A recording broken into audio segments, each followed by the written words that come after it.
Hey everyone, welcome to the EverydayFI show, the podcast that explores the lives and stories of everyday people in the financial independence community. In this episode, I get to chat with my friend Monica, who I didn't realize I'd carpooled with to CampFI in 2022 until the very end of the episode. Y'all will hear us have that revelation and the laughter that ensued. Monica talks about her experience growing up in a traditional Italian immigrant household and how she had to balance the culture of American expectation with her traditional Italian roots. She also divulges her time as an unemployed single parent, which actually led her to writing a book to help other single struggling parents and starting a money coaching business. After we hear from the sponsors, tune in to hear her amazing story and how you can reach out to Monica for help with your own finances.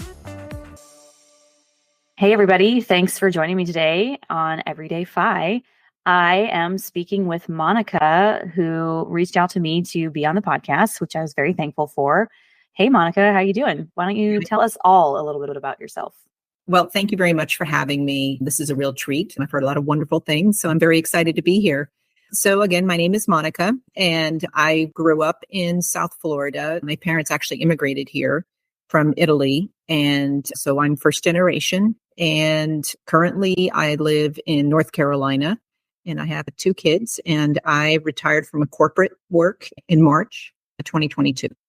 So my family immigrated here from Italy in the mid-60s. My dad got called for work, and then they got married, and then my mother came a year after him. And then I was born, and then I have a younger brother. So yeah, we kind of like growing up with, when you're home, it's like growing up in the Italian embassy where you have all of your traditions and foods and all that. And then when you walk out of the house, you're more US minded, you're going to school with your friends. And it's an interesting way to grow up going back and forth. Was there a big Italian immigrant population in South Florida that you guys joined? Yeah, no, my parents came, they didn't know anyone. They didn't speak the language. They had no money. And over time, they got to meet other Italians who also immigrated to South Florida. And so they made their own little community. And then when they had kids, then we grew up with the other kids, other Italian kids, American Italian. And so we had a community, maybe 40, 50 people, and we would get together for Thanksgiving, Italian style, Christmas, New Year's, all of those holidays, Easter, summer, we'd do big picnics, again, Italian style. So we'd have American stuff. We'd have the burgers and the hot dogs, but we'd also have Italian desserts and some pasta stuff. And yeah, it's a lot of fun. And everybody spoke either Italian, they throw some English in, depending on who you're talking to, which generation. But yeah, it was a nice way to grow up because you are all in the same boat, so to speak. Yeah, that makes a lot of sense. Why did your parents immigrate to the United States? They immigrated because they came from a small town. Both their families were poor. The area that my family grew up in is a lot of blue collar, a lot of farmers, construction, and there's not a lot of opportunity to grow. And so when my dad got this opportunity to come to the United States as a tailor, he jumped at the chance. And so then my mother followed. And it was really just for opportunity so they very much appreciative of being here in the United States. They became citizens in the 70s, early 70s.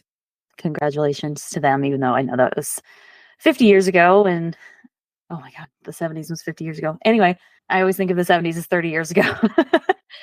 But that's amazing. Was he a tailor his whole life? And what'd your mom do? He was a tailor his whole life. He actually passed young. And then my mother, after he passed, she became actually a nanny for families in the area. And she did that for a while. And then she retired. And then she passed away also.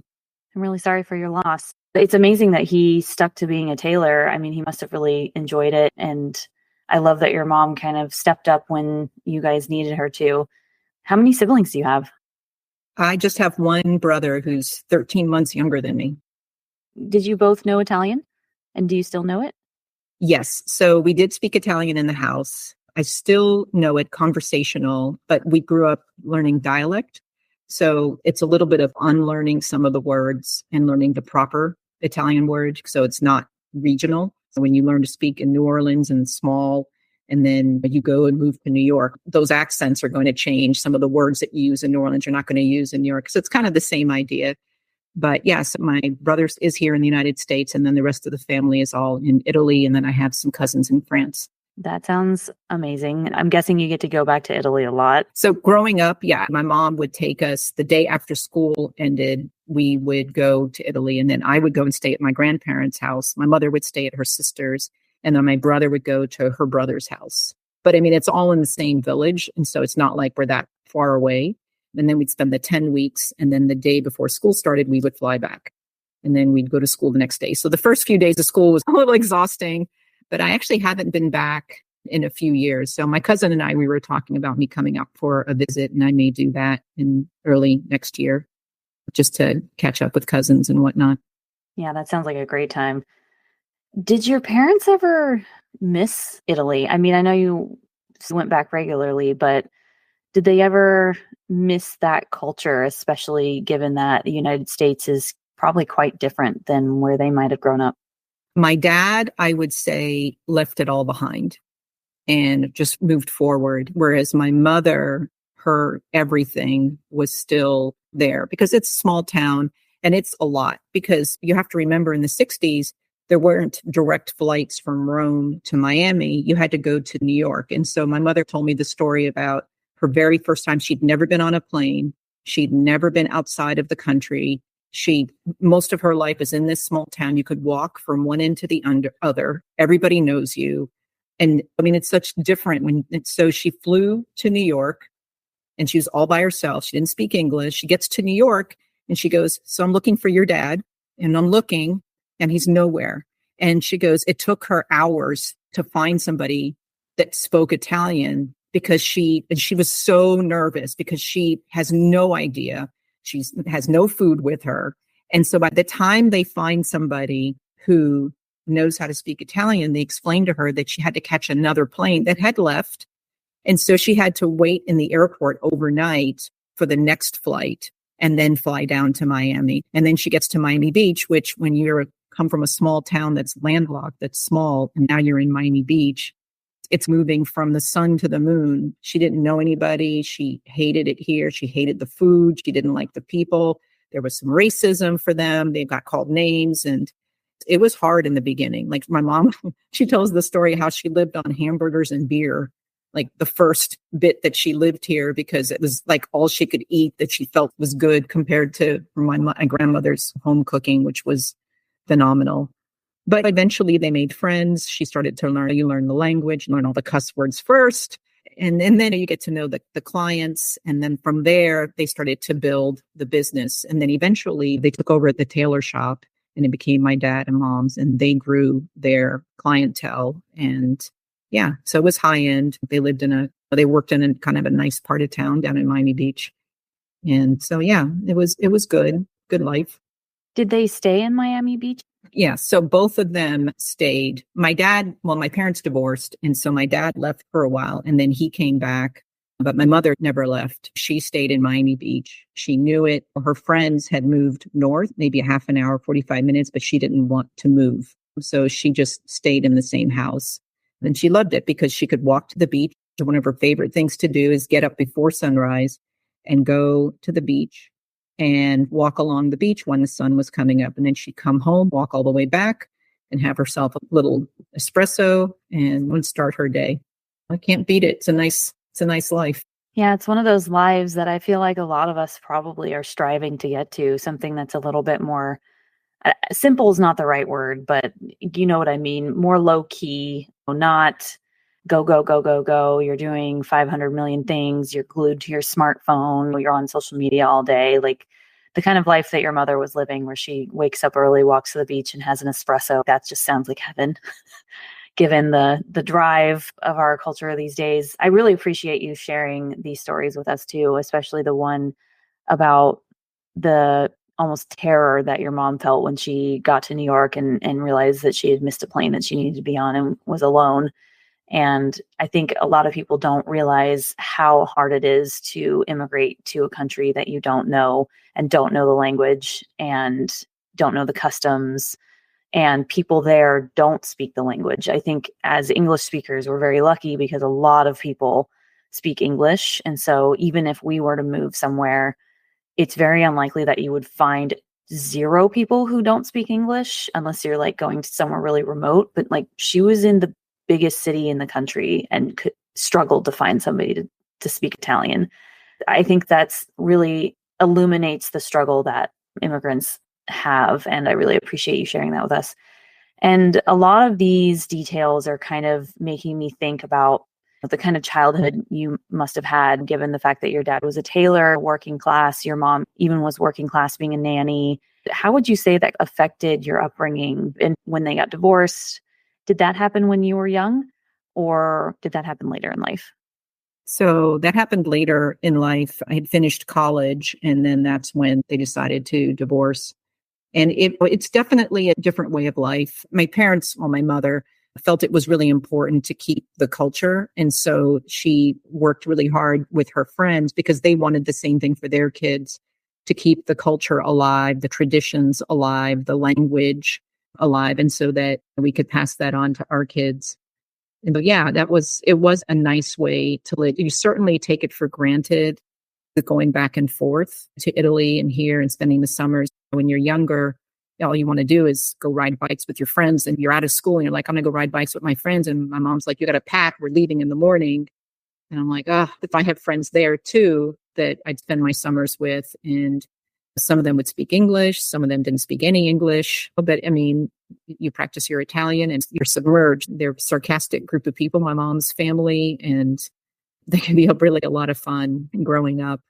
My dad, he wasn't close with his family. So even though they all lived in the same town, we would see them, but it wasn't like you would go over and hang out, really mostly with my mom's family. She had a pretty big family. Yeah, I mean, that sounds like an amazing summer to me. But, when you're a kid, you can't see 2 feet in front of your face. So, yeah, I understand that. You just want to do what kids want to do. But I'm really glad your parents kind of made you go to Italy every summer so that you had those memories and you kept that culture and you kept up with that language practice, because I know language is like anything else. If you don't practice it, you'll forget it. Kind of like math. I don't know algebra anymore, even though I was really good at it in high school because I didn't practice. But yeah, I love that your mom did that. With, like I said, your parents being the working class and living in Miami, which is not an inexpensive place to live. I don't know about in the 60s or 70s, but definitely we know today it's not. What would you say is like one of your earliest money memories when it comes to the kind of upbringing that you had in that kind of environment?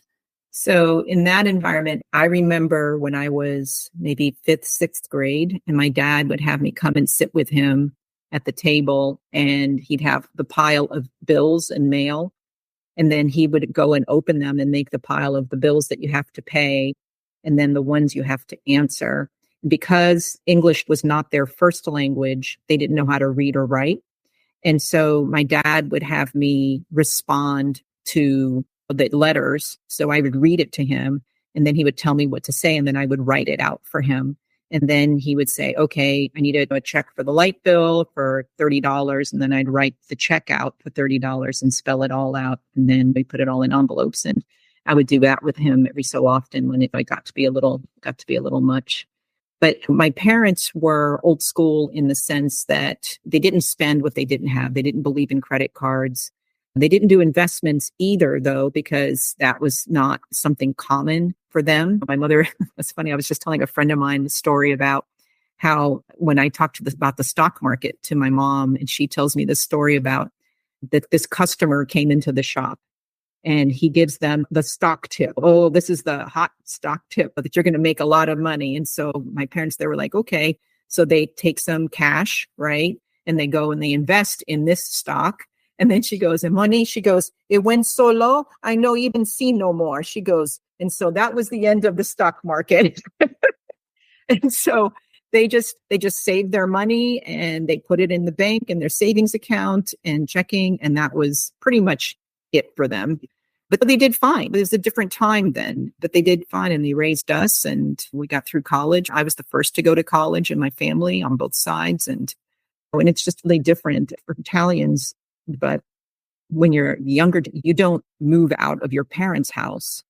until you get married, and you don't get married unless your parents give blessing, both parents. And if they don't give blessing, well, then you're not getting married. It's not like here where you can just run off and elope, and then you might fight with your parents, but they'll get over it. It's not like that with Italians.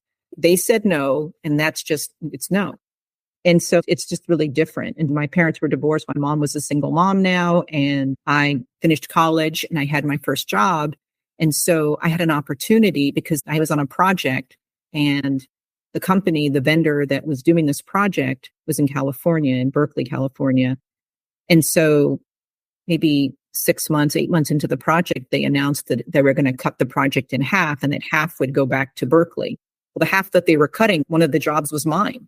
And so they gave me the opportunity to move. And when I told my mom that I really want to do this, that I want to move, and I was 25, and she was horrified. And it was a throwdown in my mom's house.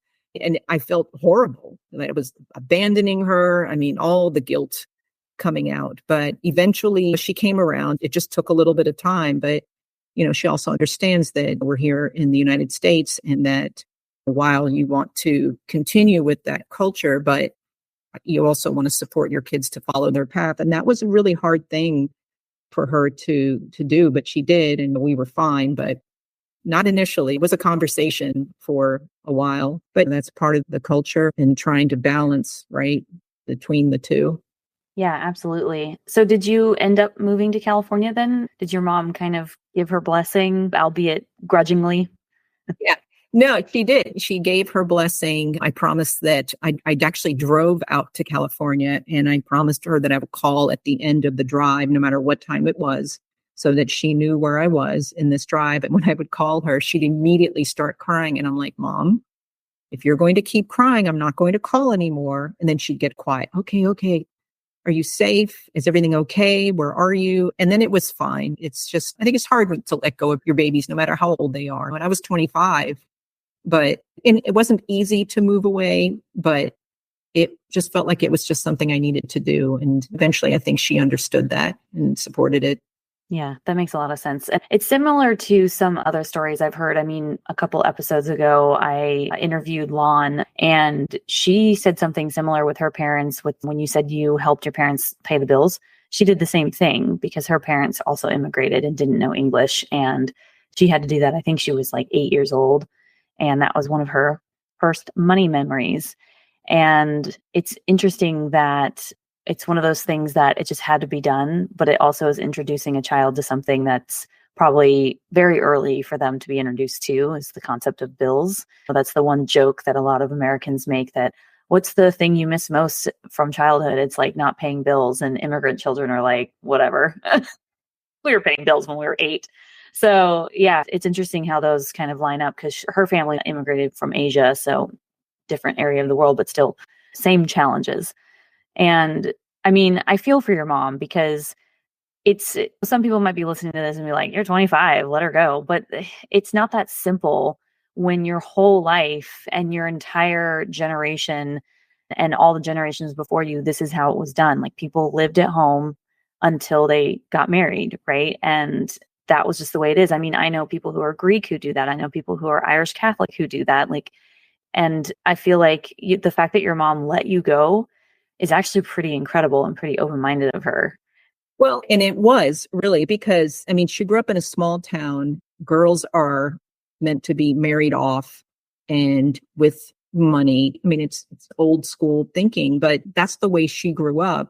And she didn't understand when I wanted to go to college.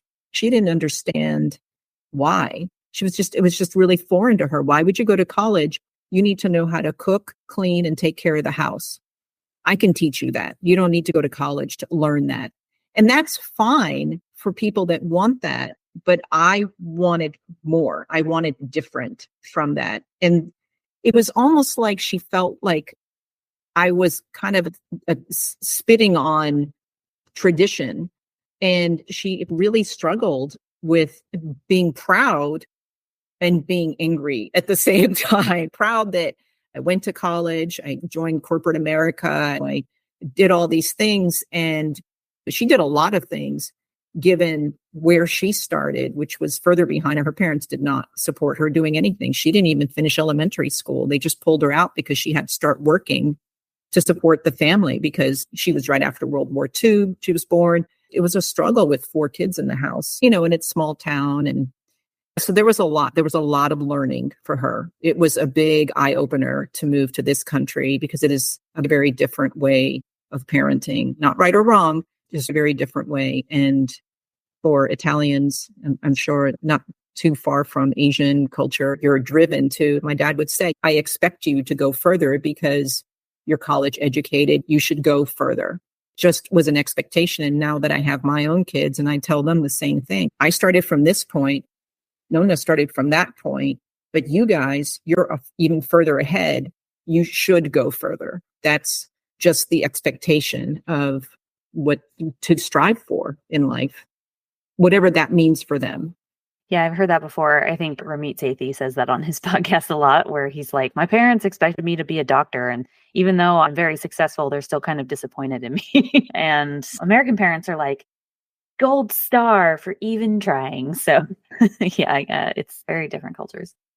I'd like to hear more about how your parents may have talked about money in the household, if at all, if you remember that as a child, either with each other. With you obviously paid the bills and everything. Did they instill any money philosophies in you, like either inadvertently or directly with any of the lessons that they taught you? So my mom, not so much. So my mother was like a money magician. My dad would give her money and then she would do the grocery shopping and all that kind of stuff. And she had this knack for turning $2 into $4. So whatever she would buy, even though she only spent 2, she would make it look like so much more. People would come for dinner and she'd have, let's say, made a roasted chicken and there was enough for 6 people. And now you have more people. She was like, that's no problem. And she would just take the breast and she would cut everything in halves or 3s. And she would just stretch everything out. So you get smaller portion, but everybody's fed. But she always had this way of stretching dollars. She was really good at it. My dad was more of, he would tell me things like the 50, 30, 20 rules, where you spend 50% of your income for housing, utilities, 30% for your groceries and whatnot, and then 20% for your saving and investing. We talked about that when I was in high school, but I don't think I really understood or appreciated what he was telling me because I started working when I was 15. And in Florida, you could not start working until you were 16. And if you're going to work at 15, then you have to get a letter from your parents saying that it's okay. And so I remember writing the letter saying that it's okay for me to work. And I brought it to my dad at work and I said, I need you to sign this. And he's, well, what's this? And I said, I have a job at the hotel working with kids for the summer, but they're not going to let me work there unless I have approval from one of my parents. My dad goes, well, why do you want this job? Why don't you wait until you're 16, enjoy the summer? You have your whole life ahead of you to work. And I said, I want to make my own money. I want to spend it the way I want to spend it. And I don't want to have to come to you. And he goes, are you sure? Because this is going to be your last summer. You'll start working when you're 16. And I said, I'm sure I want to do this. I really want to do this. And he was like, I don't understand it, but he did. He signed it and started working when I was 15 and did not listen to his 50, 30, 20. I had really was like, I made money and I went to the bank and deposited it because you went to the bank and deposited. It wasn't direct deposit. And as soon as I did that, I had my little debit card or whatnot and I would spend it. I'd have the cash and I'd spend it. And it came in and it went out. And then when I got to college, early college, like 18, a friend of mine got a credit card. And she said, well, what I can do is I can make you on my credit card and then they'll issue you one. And so long as you pay it off, we'll be okay. And that'll help you to build some credit. And I'm like, great. I don't have to go to my parents. I'm going to do this because my parents did not believe in credit cards. And so I did that. And because it was my friend who we're still friends today, I was really careful about it. And so I would use it and try it out. And I always make sure to pay her so that she could pay the credit card in full. And it was fine in the beginning. It was fine. And then I got my own credit card. And then that's, I think, when things went a little sideways. So I had the credit card. Actually, I didn't even tell my parents that I got one for myself because I know that they would not have been okay with it. And so I got my first job out of college. And one of my girlfriends calls me up and she goes, "Hey, do you want to go to Costa Rica? Let's go for a week."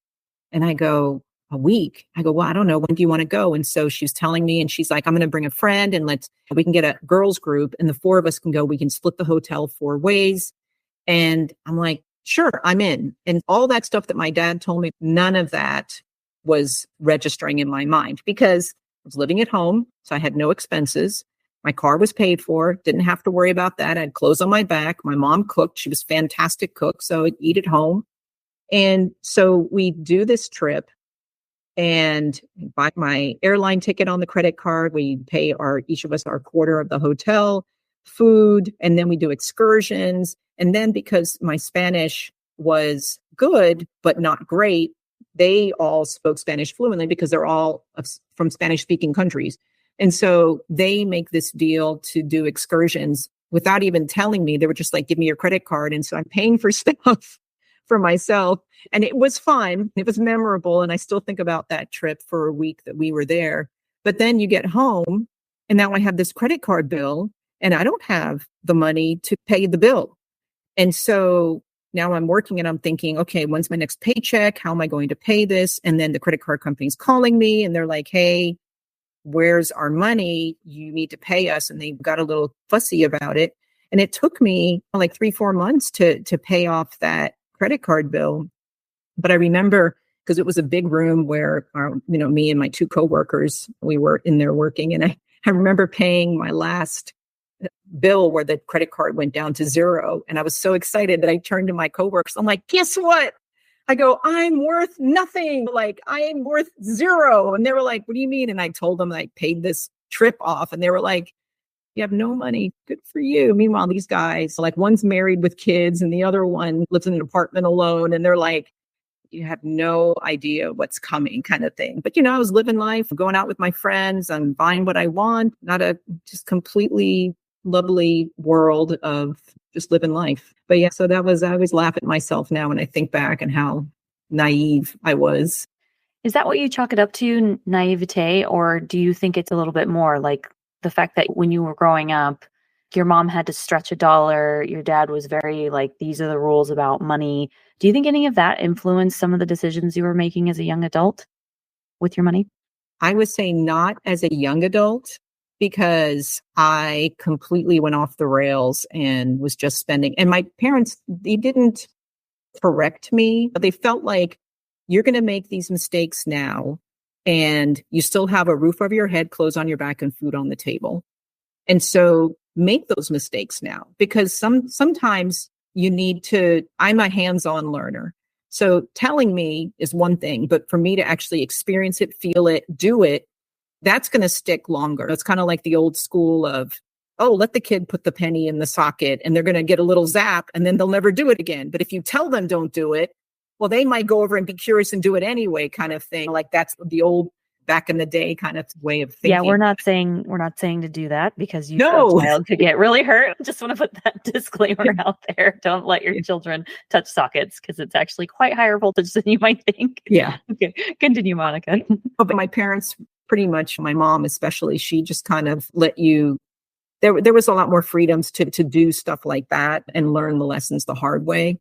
And then it basically makes you build muscle. But for me, so then when I moved, I was much more disciplined because now I have rent to pay. I have to figure out my car situation. And so more was on my shoulders. And so I was a bit more mindful in making sure that I have money set aside just in case I need tires, just in case the car breaks down, just in case I need a health bill, whatever. And so I'd make sure I'd have a little bit of money set aside. And so it was a bit more responsible. I didn't spend everything, but I definitely could have done better. But I did what my parents did. There was no investments, but I had a little bit of money on the side and I made sure I could pay my bills and I was never in debt at that point. So I learned from the first one, from the Costa Rica trip. Yeah, it's very interesting that your parents gave you that safety net and said, okay, make some money mistakes because we know you're going to, but we want you to have this net in place so that you can learn. But I could tell that like your personality is more along the lines of, if there is an actual consequence, if there is no safety net, if there's somebody that will be affected negatively by my behavior, I'm going to watch it more closely. And I saw that in when you shared that credit card with your friend, because you know how many people would have just spent and not care about paying their friends back? Tons of people.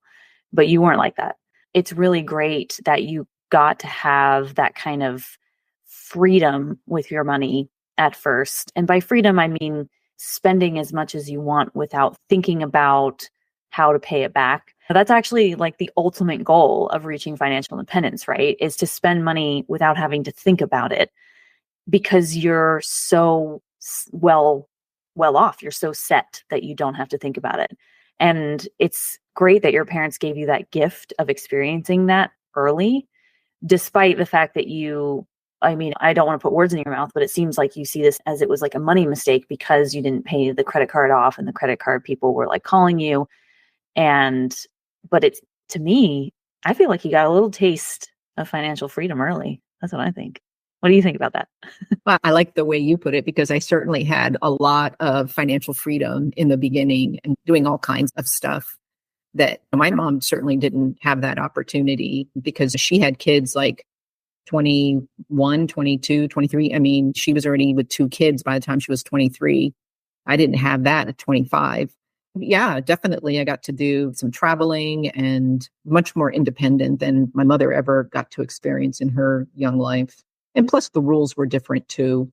Plus it's different countries. I mean, I have to keep all of that in perspective. I mean, it's like you were saying, 25 and you're still living at home. Well, the truth of the matter is that it is a different culture, and it's not right or wrong. I mean, I know I have friends that turned 18 and they got kicked out of the house. Is that right or wrong? I don't know.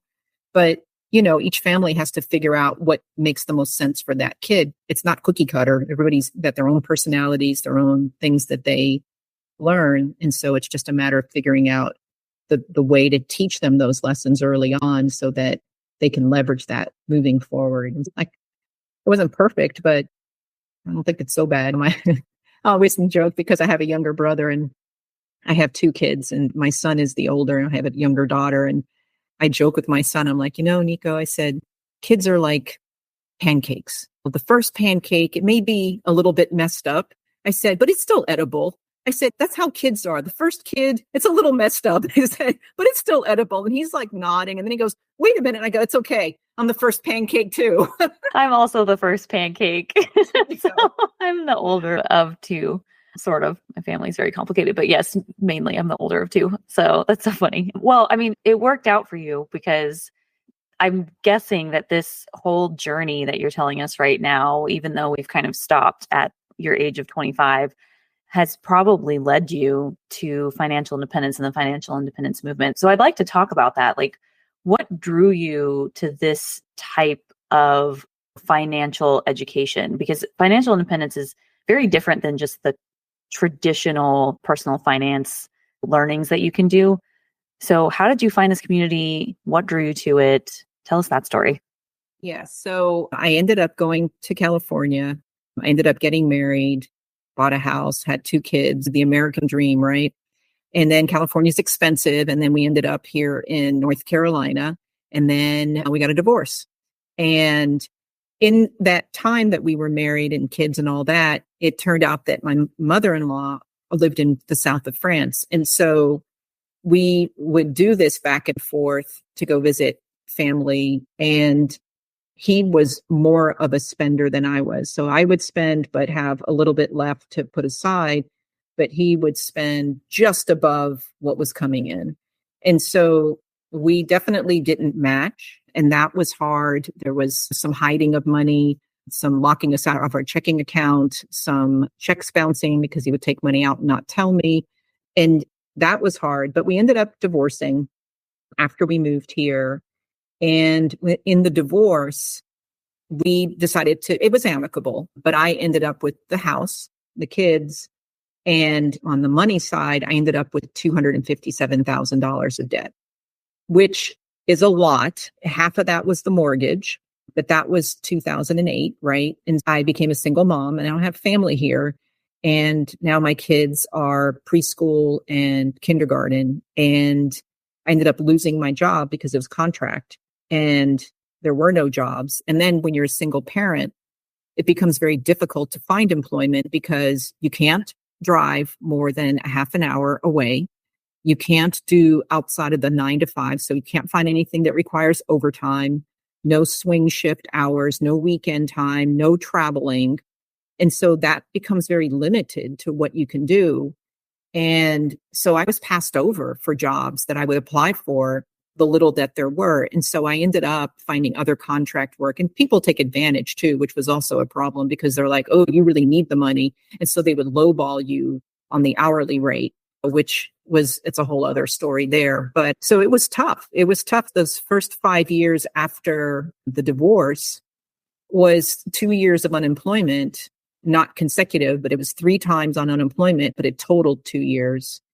And it's funny because now when I look back on that time and those 5 years of unemployment, employed and unemployment, when I ask my kids, what was your favorite time in childhood? Both of them hands down say when you were unemployed. And I said, why? And they said, both of them said the same thing. You were less stressed. You volunteered at school. We did more cooking at home because I also learned how to make pasta. So you get a sack of flour and some eggs and you can make pasta. You can make all kinds of stuff. And we would do taste tests. People ask me, well, how do you do your grocery shopping? Well, I go to the grocery store. I see what's on sale and that's what we make. And if it's not the name brand and I get the store brand, then that's what we're getting. And my mother never, I know a lot of people, they make the chicken nuggets and the hamburger, they make mac and cheese because kid friendly stuff, right? The little sliced oranges or what. My mother didn't do that. Whatever she was having for dinner, that's what we were all eating. And if you didn't like it, okay, well, then you can go to your room. Well, so I was the same way. I always tell my kids, this isn't Burger King. You don't get it your way. Whatever I'm making, this is what we're having for dinner. And the rule was that they had to taste it and they had to put a spoonful or a forkful in their mouth. And if they didn't like it, then we talked about it and then they didn't have to eat it. And there was plenty of other things to eat, but never were they allowed to go to the fridge and make whatever they wanted. No, this is what we're having. And it was never a problem. Thank God they both are good eaters and they both love trying things and still even now. And that's a lot of fun for me. For Italians, food is a love language. And so that was really eye-opening. I remember once my son came home and he was in elementary school and he goes, Mommy, he goes, are we poor? Because I was unemployed. And like you get really creative when you are living on child support and unemployment checks because those unemployment checks aren't exactly something you can live on. And I said, no, why would you say that? He goes, well, somebody said to him that you're poor. And I said, we're not poor. We have a roof over our head. We have clothes on our back and we have food on the table. Then that is all that matters. And so it's interesting because now they're young adults. And to this day, they are not going after the fancy, whatever, the name brand, whatever the latest, greatest, whatever it is. They don't care about any of that stuff. All they care about is that they got good food on the table. They have a roof over their head. They got clothes on their back. They got good friends to hang out with. And that's all they care about, which is really cool and kind of a side effect of being so frugal. But all of that to say that I didn't know about the FIRE movement until the end of my journey. So it was 5 years of unemployment, employment, unemployment, employment. And then I was finally, after 5 years, able to sell my house, get out from underneath it, and downsize. And so I was selling furniture out of the house. I mean, you name it. I was just emptying rooms as much as possible. And all that money that I was making from garage sales and Craigslist and whatever, I was just putting that aside for the move, right? So it was the goal. I need to get out of this house. I can't afford it. So we end up moving and I was able to put 50% down on my house, on my new house. And it was 30% smaller. So it was cheaper to run. And then the time that it took me to move right before I was moving. So when you sell the house, you accept the offer, then you have, it was a 60-day close for it. That's a whole other story. But anyways, in that time, my car broke down. And So of course, because when it rains, it pours, right? And so now I'm like, okay, so what do I do? And I ended up going to CarMax because I just didn't have the time to haggle. And my mechanic sat me down and he goes, you just look for a Honda Civic, some Toyota. And he gave me like the years and he goes, just look in this area, less than 100,000 miles, and then just get that. And whatever your trade in, they'll take this because it's a trade in, even though it's a discontinued car. It was a Volvo I was driving. So I go to CarMax and I found the one car. And so it's interesting because as a woman, you go and they're like, oh, what color car do you want? Let's go walk around and shop around. And I'm like, look, dude, I don't care what color car it is. This is the kind of car I'm looking for. Can't we just go inside and look in the database and see if you have it in stock? I don't want to walk around these hundreds and hundreds of cars. And he was like, okay, sure. And so we go in, we find one car that matches my criteria. It was like, I don't know, something like $12,000 something dollars. And they gave me $5,000 for trade-in for my Volvo, which was shocking. Even my mechanic was like, I did not see that coming. So I'm like, okay, 5,000, I got 7,000 to go. Let's do simple math. So then I had the cash. And so I ended up using the cash from the garage sales and the Craigslist and all of that. And I put the cash down. And then really by the time, and they gave me $50 off because I was going to pay cash. And then I ended up writing a check for $2,000 out of my emergency fund. And so I was able to take this car without spending any money because my tax accountant, who's also a friend of mine, I said, look, I got to take a loan out. I got to go get a car. And he goes, you don't have any money. You have no money for a car. You need to figure it out. And necessity is the mother of all invention. New car, new house, a Kia run to get some furniture in here. Real quick.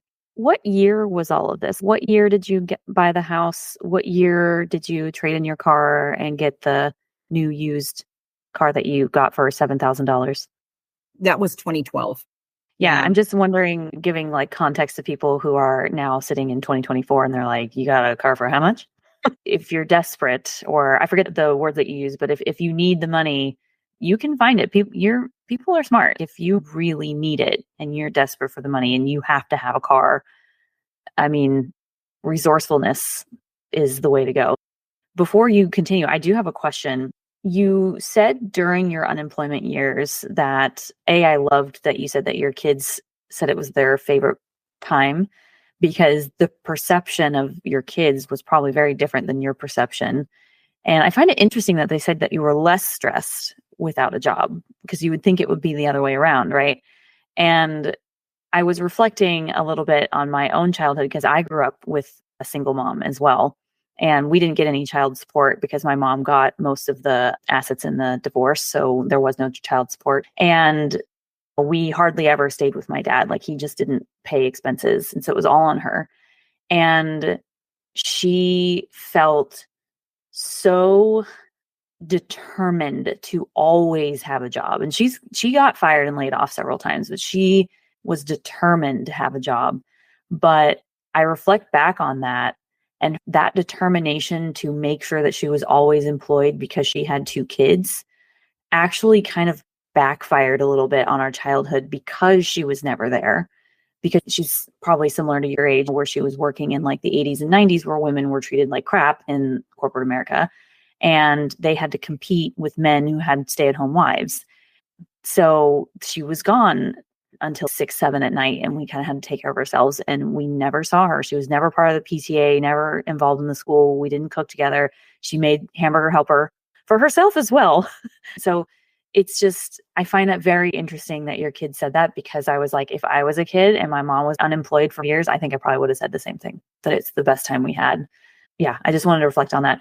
So my question though is, during your years of unemployment, but you said you got creative. How did you get creative? Do you remember any examples of how that creativity came into play when it came to money? I was dog sitting for friends. We had cats in the house. So I was dog sitting for friends. Now I volunteer and I take in foster dogs, which is kind of ironic. I was selling furniture out of the house. At one point, I actually, from when I was married, I had some pieces of jewelry and I ended up selling that, which gave me grocery money for the month. And so those were the kinds of things that I was doing, mostly just the garage sales stuff.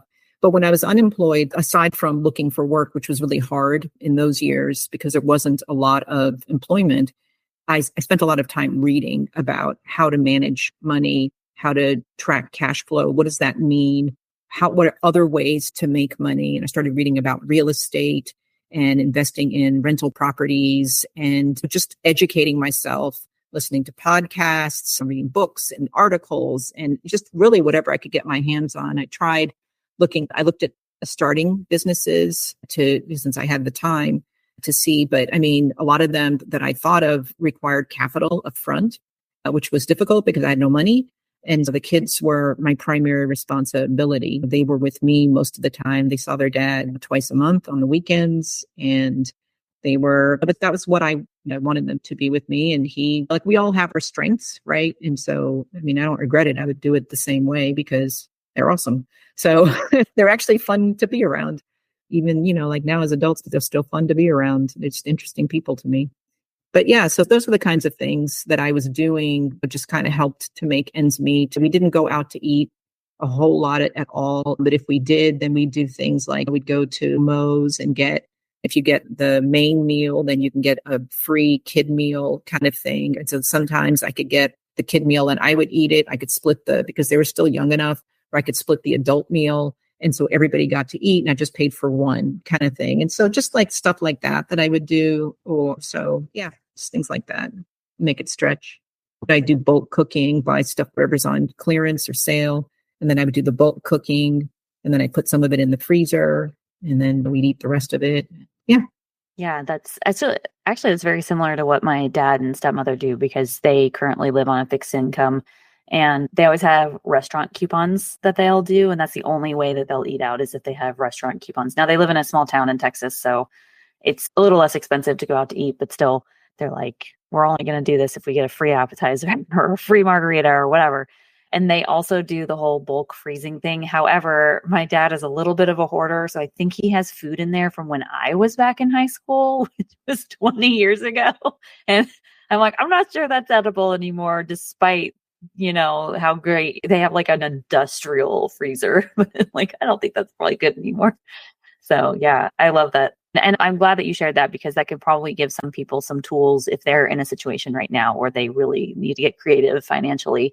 They can think through like how to do some of that stuff. So yeah, let's jump back into your story. So you just bought a new house. You just got your car. It's 2012. Where do we go from here?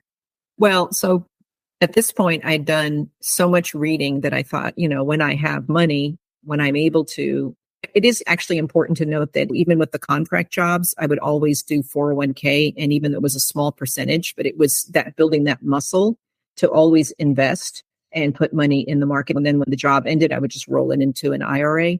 And so I did do that. And so there was a little bit of money, but I mean, it's an IRA, right? It's not like I can touch it. But so then the people I hired to be my realtor, I worked with them to look at rental properties, and we had identified a couple of areas. And so I started to look, and these were not the greatest areas, but they were up and coming areas. Maybe some crime right now, but still good investments for long term. And so I started looking at that and doing my homework there. And I opened up an LLC so that when I would buy something, I would put it under there and have this grandiose idea of buying 10 real estate rental properties. Then I bought my first one and I'm like, wow, okay. All right. This is a lot, but I was determined. The thing was for me is that I started $257,000 of debt and no job. And I never wanted to feel like that again, so vulnerable. So I was just so driven to not be in that position again. And so every time there was an opportunity, I mitigated the risks. And so I bought my first rental property. And then I had to wait. And then when you're a single parent, you're the only income in the house. And when you're a contractor, even though you can show pay stubs, that doesn't count as income. But child support does, which is bizarre to me because what if he lost his job? But apparently that was okay. So I went to a lot of banks. They all turned me down, said no. And then I went back to the bank where I had my checking and savings. And I'm like, look, I have tried. No. And they're like, you know what? You are very responsible. They knew me over there. And so the branch manager pitched me to the commercial loan guy and said, look, talk to her. And I told him my plan. I'm like, I want to start with 5, but I'm looking to do 10, but I want to buy 2 a year. And I had all these grandiose ideas. And he's like, you're never going to be able to do that. And I can tell you right now, we can do all the paperwork, but they're going to say no. And I'm like, let's just try. So we did the paperwork and it came back and they said no. And he said, you know what? I'm going to go to bat for you. You're not the kind of person we normally give a loan to. You're more high risk, but I'm going to go to the manager of the lending department. And so it took some time and I stayed on top of him. He's like, I think this is a crazy idea, but I'm going to help you out. And so it was because of that relationship and building that relationship that I was able to get my first rental property. And I broke even the first year, which was pretty awesome because from what I've heard, you usually lose money since you've got to fix it up and all that kind of stuff. But I ended up breaking even and even thinking I made a little bit. And so then I did my taxes and I showed, oh, look, I've got income coming in. And they were like, okay. And so then they upped the loan amount of pre-approval and I was able to buy 2 properties the next year. And so that was awesome. And then I got those rented out and fixed those up. And so then it became a balance of, okay, I need to get a roof on this one. This one needs a water heater. That one, air HVACs and roofs, pretty much very expensive. And so it was now balancing of fixing those properties that I own, but still having money to buy the next 2. And so here's how I did it was I bought my house and I put 50% down. And in the paperwork, because now the bank has everything, I said, I want to open a home equity line of credit on my primary home, which is risky to do. But I did that. But I mitigated the risk and I thought about all the different scenarios that could happen and how am I going to handle it? And so I had a plan in mind. So when I bought the house, I told them that I would buy it for cash. And then I would take a check from the home equity line of credit, use that to pay for the house in full. And then once the paperwork went through, because it would go so much faster, I would go back to the bank because I'm pre-approved for a loan. And I would say, okay, now I need a loan for 80% of the purchase price. And then they would give me a loan. And then I would take that money, pay off 80% of what's on my home equity line of credit. And now all I need to do is pay off that last 20%. And so once I would clear that the next year, and then I would do it again, and I would get 2 properties, did it again, and I bought 2 more. Well, now I got 5, but now I've got all this work I need to do on them. And so that's where I stopped so that I could catch up on doing some of the roofs and the HVACs and other stuff that you do in houses. So the 3 years was whirlwind to do that. And so then I decided to take a break from all of that. And I got a full-time job in the middle of all of that. And which was exciting because now all of a sudden I have health insurance, which today kind of makes me laugh a little bit, but they were giving matching on 401k and I opened up an HSA, which I didn't know what that was initially, but I'm so glad I did that. And I started fully funding my Roth IRA and started doing all of those things. And that was exciting because now I could see things growing and property values were going up. And it took me 10 years. So from the time the divorce happened and I was in financial ruin to 10 years later, I made my financial independence number. And then that's when I learned about this FIRE movement. And I'm like, well, what's this? And so when I started reading about that, suddenly I had a new challenge. Why would I wait until I'm 60 or 70 when I can maybe retire earlier? And so then I started doing the math to figure that out. I started meeting people and learning more about the 4% rule. And what years was this? And what drew you to it? What specifically did you find that introduced you to this movement? So I think it was early 2018 or the end of 2017. And I came across an article. It was on somebody's blog, but it was an article that J Money had written from Budgets Are Sexy. And so I followed that article over to Budgets Are Sexy because, my God, what a great name, right? I'm like, I have to see how budgets are sexy because up until then, I'm like, budgets are scary and crazy. But so anyways, I go there and I was looking on his website and he has a section where every month he publishes his net worth and he explains, did it go up or down and why and what happened that month? And he has like a decade's worth of information there. And it was so fascinating. And I was just sitting there reading about it. And I actually reached out to him, which I'd never done that before. It was my very first time doing that. And he responded the next day. And he was like, absolutely, I think you should go for it. The FIRE movement is amazing. And he started telling me about all these conferences. And then I went to my first FinCon and I started meeting all these famous FIRE people, right?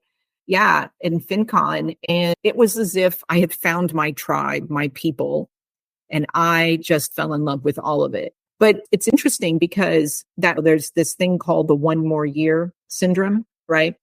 That you're very familiar with, and I'm sure your listeners are familiar with it. And so 2018 comes along and I'm like, wait a minute, I hit my FIRE number. I can't possibly retire. It's just not possible. It's only been 10 years. That's not possible. And so I've spent a year just kind of soaking it in. Now it's 2019. Well, now I have an opportunity because I was going to quit, but then my boss comes to me and they say, hey, there's an opportunity at work to become a Scrum Master. Are you interested? And I'm like, ooh, Scrum Master. Ooh, that sounds like fun. Because I used to be a project manager and my career was always in IT. And so I became a Scrum Master and I had 3 teams, loved my teams, great people. We had so much fun. And then I'm like, but I'm only going to do it for a year. Well, then 2020 rolled around and COVID came along and I'm like, I can't go anywhere. And so the 1 more year just kept. And then by 2022, I thought, okay, well, I'm done. And so April 1st was my first non-working corporate day that I wanted to be not working instead of being laid off. And it was a very bizarre feeling because I worked from home. And so I was at my desk and the only difference was I had 1 less laptop on my desk. I started working on my book and telling my story, my 10-year journey to inspire other single parents that there is a way out of the very stressful, difficult, demanding situation that you're in, and that you can find your way to retirement, whatever that looks like for you, or financial independence. And so that's what I wrote the book for, and it tells the story. And yeah. What's the name of your book? It's called Grab Your Slice of Financial Independence. I love that. And where is it available? On Amazon, pretty much anywhere. You can find it on barnesandnoble.com, Amazon. There's a couple of local bookstores here in the Raleigh area, Cary area. Yeah, I'll definitely link that in the show notes. And I love that you were able to turn your journey that had all these ups and downs into a guide for others to kind of help them along. That's why I wanted to start the podcast, because I was like, there's so many stories out there that I think people can learn from. And I love that J.L. Collins did write the book version of that, the Pathfinders. And it's just one of those ways that I feel like that's creating an even stronger, more robust community. So it sounds like real estate and investing was the way that you reached financial independence. You found it through J Money, and J Money reached out to you, which is so cool because we're like, oh, these people are so famous. And they're like, we're really not famous. I love when Brad Barrett from ChooseFI talks about, he's like, I go to these CampFI or Camp Mustache or whatever, and everybody wants to talk to me. Everybody wants to get to know me. Everybody wants to be around me. And then I go home and nobody cares about me. And nobody knows who I am in my neighborhood. I'm just Brad, whoever. And I was like, yeah, it's not because they're famous. It's because they've made such an impact on all of us that we just want to tell them that. We want to say, you made an impact on me and you're important to me because of that. And I feel like that's a lot to carry, but it's still great at the same time. So anyway, I love that you are part of that, where you are influencing other people and giving them this resource, and it's targeted towards a very specific audience. I want to move on to talking about any struggles or wins that you're dealing with right now. Well, let me see. So struggles, I don't know if it's struggles so much. I think I'm still just trying to find my groove in it, because even though it was 2022, but we were still coming off COVID, things are still kind of wonky. Everybody started traveling as soon as everything opened. I don't know. It took me, and people in the community told me, the first 6 months after you quit, do nothing. But I am not a do nothing person. I am a let's move, let's go. I get up, hit the floor, and we go. And it's just a foreign thing to do nothing. So there was a lot of, what do I do with my time? Now I look at my time and I'm like, I don't even know where the day goes. How did I do all of this and work a full-time job? I mean, it's just crazy to me. One of the lessons I'll say that I learned, though, that was hard was when I was going on the journey, I couldn't always share my plan, my dream, my goal, because I had people that didn't understand it. They're not in the same position. They don't get it. And so they weren't the most supportive and maybe even sometimes poo-poo the idea. And so I found myself just not sharing that part of my life. I share about how the kids are doing, how school's going, that sort of thing. And work is fine, but I would leave everything else out. And that was hard because in my rose-colored glasses way, I just think, oh, everybody's just going to be happy and they're just going to support it and get on board. But it's not like that. And the other thing I learned, which was also a hard lesson, was that the people that you started with when you were six-figure debt are maybe not the same people that are going to be on this journey with you. And then when you get to financial independence, that is maybe not where they are. And so you end up losing people along the way that you were friends with, and then you're not. And that's also a hard thing to understand. Sometimes people are just in your life for a season, for a day, a season, as the saying goes. But it's hard because in your mind, you think they're just going to be happy for me and they're going to embrace it and come with, and they don't. And for whatever reason. And so that's hard. But that makes room for new people that you meet that are on the journey, maybe in the same place you are. Maybe they're right behind you. Maybe they're ahead of you. But you have these things in common. And so you end up meeting other people, which is incredible to me. So, I mean, I think those were things that I didn't expect that happened. And yeah, so there's just a lot of growing, learning. I mean, I'm that way. I like talking to people. I love asking questions. Not everybody likes when I ask questions. They find it comes across nosy or something, but it's really because I'm just genuinely curious. We all have our own experiences, our own background. And so it shapes the way we think, the way we see things. And I find it so interesting to understand where the perspective comes from. It was only mid-70s when women were allowed legally to write checks or have a checking account, savings account without a man co-signing. And then it was only the mid-80s where women were legally allowed to run a business without having a man co-sign. I mean, when you think about that, really wasn't all that long ago. And so when I think about my parents and their parents, I mean, they didn't have those opportunities. If you were going to get a divorce, where were you going to go? You couldn't do anything. You couldn't go anywhere. And that was only the mid-70s. You couldn't even have a checking account in your name without your husband or someone. I mean, it's so mind-blowing. And it really wasn't all that long ago, talking to older people, listening to younger people and those perspectives and understanding. So I'm actually in the process of writing a workbook. And one of the things I'm doing in the beginning is putting down the year when 401ks were born, when pensions started to wind down, 401ks started taking their place, Roth, HSAs, what does that mean? And then Secure Act, Secure Act 2.0. And what does that mean? And women getting the legal right to write a check on their own, or because it really paints a picture to why don't we know more? Why don't we do more? Well, our parents can't teach us what they didn't have access to. And it's really on you, but you don't have the time because you're on the rat race, on the treadmill of keeping going. So it's just because I coach people now and teach them, and they come with such guilt and shame. And so my hope is with the workbook, when I put down the dates of when things were passed, laws were passed, that it gives that understanding of, well, now I understand. So it's not like a law passes and then everybody just jumps on board and does it. No, it takes time for people to trust it, to understand it. It evolves, it changes, and it takes time. And so that's where I like people to give themselves some grace and understanding. But yeah. I love that you're making this workbook and showing the history of the different financial milestones and also the gender related ones. Are you putting anything for like certain ethnicities, or are you just targeting it to women? Is your client base mostly women? I'm very curious about this coaching business you have now.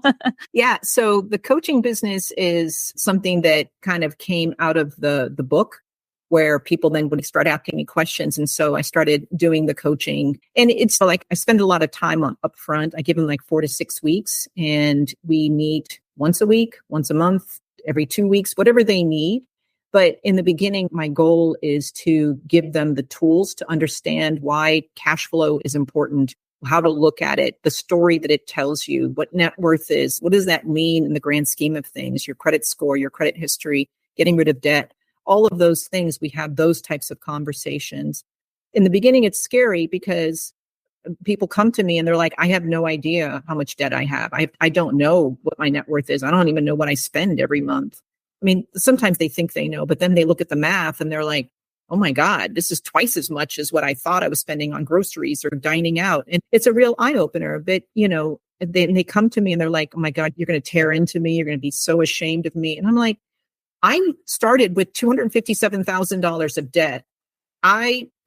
Believe me, there's nothing you can show me that's going to be difficult. And so I think because I wrote the book and they see my story, there's a lot of empathy there. And so they trust me right away. And I right away tell them that anything they tell me stays right here. They can talk about what we talk about, but I never share any of that. And so it gives them that freedom to have those conversations. And a lot of them, I tell them, I'm like, you can continue with me, or a lot of times they feel like they have the foundation, which is really what I focus on. And I do focus on single parents, but I have empty nesters, married couples that are empty nesters. Married couples are hard because now we have two people with their own life experiences now coming together.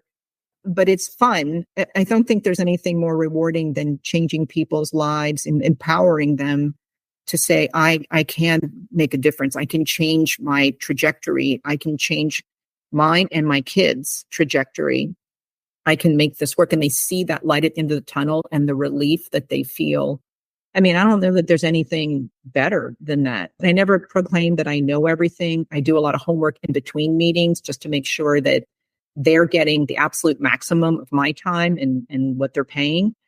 But yeah, so I really love doing it. So I'm looking to expand it next year. So what's kind of fun is that I do these podcasts every so often, and I get people, they'll hear them and they'll reach out to me and they'll say, hey, I heard you with Megan or with Mindy Jensen or whatnot, or I read something on Budgets Are Sexy that you wrote. And they'll say to me, I was raised by a single mom, and I just want to thank you for sharing your story because I see my mother in a different light, or she passed away. I had one guy wrote me and he was like, she passed away, and hearing your story just remind me of all the sacrifice that she did so that I could have a better life and everything that she went through. And I just want to thank you because I know that's not easy to put yourself out there and share so much about your personal life. But I really feel like I didn't go through all of that and do nothing with it. I felt like there's a certain obligation that comes with it because there's power in a story. And I think we all have a story to share and value that we can add to society. In the book, what makes mine different is that I talk about every year what I did. So I group the years into phases, and then I give exercises for people to do to understand their why, what drives them, so that when you're having those hard times, those setbacks, you remember what the whole point of this is, and it gets you through those times. And then I also show them ways to build their own financial independence and encourage people to look for 3 to 5 income streams so that you have, if one goes up or down, that you have other things you can pull from and that you're not relying everything in one thing. Like not everything is in the stock market, not everything is in real estate, and you have things that you can pull from.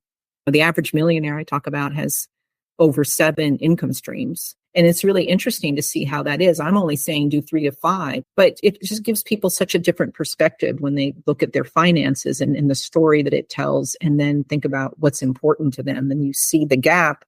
And then we have that conversation of how do we get that so that your joy, your happiness, your priorities are supported in a way that makes you feel happy and joyous in your life. And, that you're happy today, but you're also planning for tomorrow and that you can still have all of those things. I really appreciate you being that resource for people. And I love that you found this. And I like what you said about that there's power in a story. And I feel like there's power in all of our stories, even if we're not sharing it far and wide in a book or on a podcast, like even just sharing your story with a friend. It could be the story that motivates them to make a change. And there's that quote, be the change you want to see in the world. I feel like sharing that story about who you are can like ripple out the change that you want to see. As you were talking about talking to your clients and how vulnerable they have to get and how you said that you don't share anything out there. I was thinking back to Ramit Sethi's podcast and how brave those people are to get on there and talk so deeply about and it's not even just about their money. It's about, the tensions they have in their relationships. And they are literally talking to millions of people listening. And I'm like, man, those people are brave. And it's not about having their 15 minutes of fame. No way. Not when it comes to that level of having to be vulnerable. And I have a little bit more empathy for the people who just have a really hard time opening up. But I want to get to your wins. You mentioned that your struggle is basically trying to figure out what to do with your time after retirement. And you said that you retired is April 1st, 2022. That was the first day of not working anymore. And I guess since then, since it's pretty much been only 2 years, so not that long ago, what have you noticed that's different? And how do your wins kind of work into some of those things that you're noticing? So I very much appreciate going hiking on a Wednesday when there's less people out there. I love that I don't have to get in rush hour traffic. I mean, like these are little things, but I'm a little things person and I love that. I love that I can go to the grocery store and spend the afternoon trying new recipes because I enjoy being in the kitchen. And I enjoy having people come over and we do these potluck dinners and we all hang out. Everybody brings a dish. I make the menu and I give them the recipes and they love it. And they come over and they make new friends and they bring a friend. And I love that kind of stuff. I love that when one of my friends calls me and they're like, hey, come for a visit. I haven't seen you in a while. And I just can get on a plane and go and stay with them and we can go hiking and wine tasting and whatnot. I love the freedom to do those things and spending time with my kids. And like my daughter just moved over to UNC Chapel Hill and we're just kind of going over there and hanging out. And so I was checking out her new place and helping her with whatever she needs over there. And it's just that freedom to do those things. And it's interesting how your days fill up. But I mean, I like working. I've been working since I was 15, right? And so the business is a good challenge for me because I've never run a business like this. I mean, real estate is one thing, but running a business like this, you have 1,000 hats. It's kind of like, parenting when you're a single parent, you had to have all the hats. And so running this business, it's a lot of learning of marketing and social media and website design. And I love the challenge of it. I love the meeting people. You go to conferences and you network. And it's slow growing, but it's organic. It's mine. And the fact that I don't have to, oh my God, I need the money, so I'm going to sell and force somebody to buy something. I did a donation to a charity and I gave them one of my books and I gave them some of my time. And so they packaged that. And this young couple won it in a raffle. They were doing silent auctions. They were raising money for diabetes. And so the wife, this young couple, no kids, she makes the appointment and I meet with them and they were so sweet. So they're telling me their story. And as they're telling me their story, that they own a property and their house, they own it outright. They have money in the bank. They're not going to have kids. They want to move. They want to get a bigger house. And they were telling me all this stuff. And so I listened to them. We were there for a half hour, 45 minutes. And at the end of it, I said, well, I have some things I'm going to share with you. And I made a short list of some books for them to read and some websites for them to look at. And I said, I don't see where I can add value. I think you guys are doing fantastic. And I shook their hands. And the wife, she was so cute. She called me a couple of days later. She goes, Monica, I have to tell you that my husband almost fell off his chair when you turned to him and said, I can't sell you my coaching practice because you guys are doing great. Like, you just keep doing what you're doing and you'll be fine. She said, he's so used to the hard sell of getting their quotas and making their money. So she was like, whatever you need, I'm going to tell people about you. I'm going to share your services because you're genuinely just want to help people. And it's not about the hard sell or not. I mean, information is free. I can easily send people things. But yeah, so it was just kind of funny that she actually took the time to call me just to say he almost fell off his chair. Like he just didn't even know what to say for the rest of the afternoon. It's funny because, like she said, she's now going to recommend you. And I mean, I'm not saying that she wouldn't have recommended you before, but she's probably going to recommend you even more now. That's the power, again, of financial independence is you don't need the money. So you get to choose whether or not somebody needs your help. And it's based on honesty and really what they need, not what you need monetarily speaking. And I love that. We're coming towards the end of our time. And so I'd love it if you could leave the community with a life hack, recommendation, or learning that they could walk away and take action on today or within the next week. Because I'm a foodie person and I love to eat, but I also save money. I'll say one thing that I do for food is, and it's going to sound funny because at Whole Foods, which also they dub as full paycheck, right? But they do these roasted chickens. And those things are $8. But on Tuesdays, you can get a roasted chicken for $6. And I can turn that $6 chicken into 3 meals. I take the legs, the wings, the thighs, and I put them barbecue sauce and I put them under the broiler. Then I take the breasts and I make something else with that. And then I take the carcass and I make chicken broth and I make soup out of that. And so for $6, I get 3 meals, which is always exciting for me because it's still good. And I don't have to, I mean, it comes cooked. And so I don't have to even do that much. But so that's my food thing. As far as hacks, I would definitely say record your cash flow. Don't change your habits. Don't change anything. Just write down what you're spending. Make your categories that make sense for you because some people have pets, some people don't. Some people have kids, some people don't. Some people love motorcycle riding, some people don't.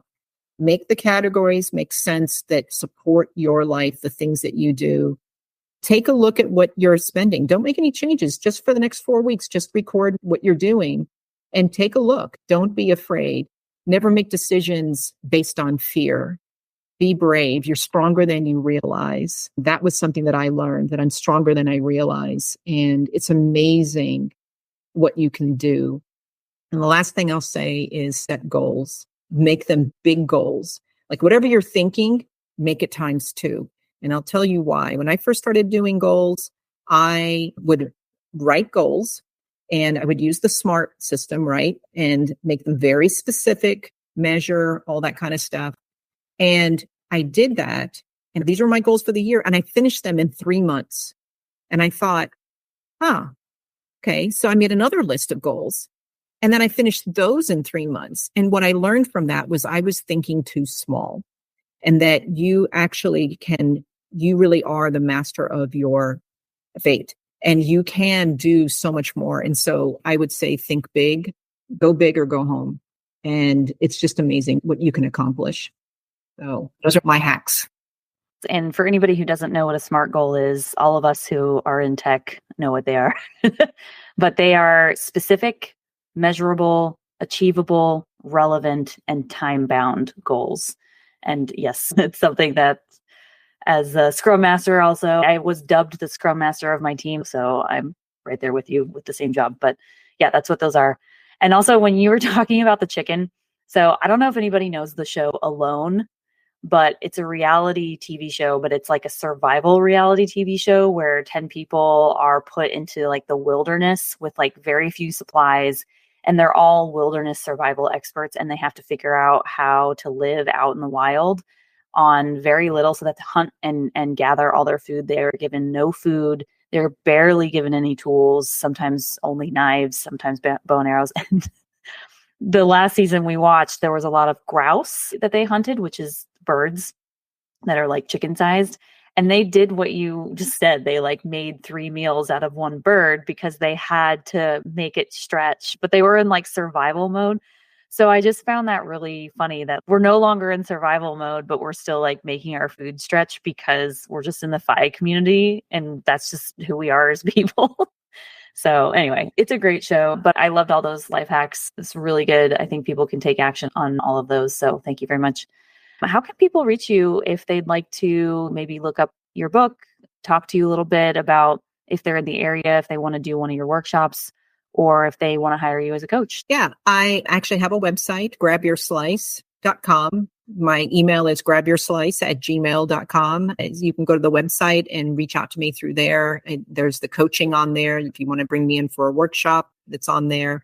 The book is in Amazon, barnesandnoble.com, pretty much anywhere books are sold. And yeah, so those are the ways to get a hold of me. And yeah, and if you're in the area, I usually have a pop-up on my website that'll say, hey, in the next, like I'll probably do a book signing over at Barnes and Noble in Cary in the fall, which is always fun and different and exciting. And it's grow and stretch opportunities. So yeah, so I usually have those little pop-ups on my website. That sounds fun. Are you ever doing the Choose FI Raleigh events? Do you ever go to those? I went to one when they were at the Museum of Art. They did a lunch there. So yeah, I did go to it one time, but I'm very bad about following on social media. It's definitely my Achilles heel is the social media. Definitely send me an email. I love when people reach out and tell me their story. There's power in a story. I'll see if I can convince Monica to go to more of the Choose FI Raleigh. Although I was thinking of making a Choose FI Durham because Durham I know is close to Raleigh, but I live in North Durham and that is actually quite far to where a lot of the Raleigh hangouts are. And I actually asked the host, can we do some Durham events? I had a couple people like it and be like, yes, please. It's actually funny. Before COVID, I took over that group for a few months because the guy who was the admin, who is it? It's like Justin somebody, Root of Good. Yeah, I know Justin. Yeah. We went to CampFI a couple of years. We actually carpooled. Oh my God, Monica, I was in that car with you. Oh, that's right. With Lou. It was you, Lou, me, and Justin. Yes. Oh my God. Okay, girl. Hey, now it comes full circle. It did come full circle. How did I not? Because you seem so familiar. I was like, right? I know. Familiar. She just looks so fun. Where am I? But you meet so many people. Yeah. My God, that was a crazy CampFI. That was a crazy CampFI. Even Justin was like, that normally does not happen. Yeah, that was my first CampFI, and that was so much fun. Oh my God, that's so hilarious. Yeah, you guys are getting the behind the scenes here. I definitely cannot believe that I did not realize that we rode in the same car. But yeah, anyway, I think so going back to the Choose FI Raleigh group, I think he just doesn't really host anything anymore. And so people were like, does anybody want to take it over? And I was like, sure, I'll try. And then COVID hit and then I just gave it up. But yeah, anyway. Monica, thank you so much for being on the show. This was really fun. And yeah, I hope we can get together in person since we live so close. But yeah, I really enjoyed having you and your story is very powerful. So thank you very much. Thank you. Well, I appreciate you having me on the show. Thank you very much for the opportunity. Thanks for listening to the EverydayFI podcast. If you're loving the show, here are some things you can do. Number 1, subscribe in your favorite podcast player and share the show with your friends and family. Number 2, please leave a review. I'm always looking for ways to improve the show. Number 3, check out my website, EverydayFI.com, where you can listen to all the episodes and leave comments for myself and the guest. Number 4, if you're interested in sharing your own financial independence story, you can find a submission form at everyday-fi.com/podcast. And finally, number 5, join my Patreon membership for only $5 a month at patreon.com/everydayfipodcast. This is a one-woman show, so every little bit counts. See you next time as we continue to go down the path to financial freedom.